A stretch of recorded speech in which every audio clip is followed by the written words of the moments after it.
بسم اللہ الرحمن الرحیم۔ بخاری شریف کی حدیث سے پاک ہے، ان عقبہ بن عامر، عقبہ ابن حارث رضی اللہ تعالیٰ عنہ، عقبہ ابن حارث رضی اللہ تعالیٰ عنہ سے روایت ہے، قال کہتے ہیں صلیت وراء النبی صلی اللہ علیہ وسلم بالمدینۃ العصر، میں نے مدینہ منورہ میں حضور کے پیچھے نماز عصر ادا کی۔ فسلم ثم قام مسرعا، حضور نے سلام پھیرا تو جلدی سے اٹھے۔ فتخطى رکاب الناس الی بعض حجر نسائہ، لوگوں کے گردنوں کو پھلانگتے ہوئے جلدی سے نکل کے اپنی کسی زوجہ محترمہ کے گھر تشریف لے گئے۔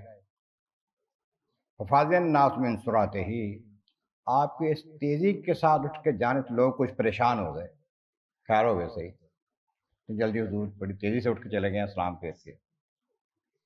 فخرج علیہم، پھر حضور تشریف لے آئے کعبہ کے پاس، آگے تھوڑی دیر کے بعد فرآ انہم قد عجبوا من سرعتہ، حضور نے دیکھا کہ لوگ آپ کی جلدی جانے کی وجہ سے کچھ پریشان ہیں، کچھ حیران ہیں۔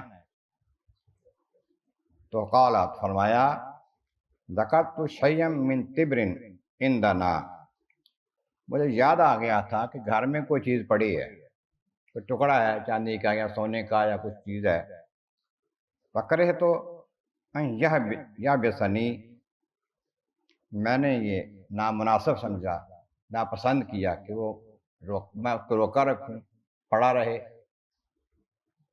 فامرت بقسمتہ، تو میں جا کے بانٹنے کے لیے کیا آیا ہوں، یہ تقسیم کر دو، گھر میں پڑا ہوا ہے، جلدی سے جا کے۔ یہ حضور وسلم کا دنیا سے بے رغبتی کا معاملہ تھا۔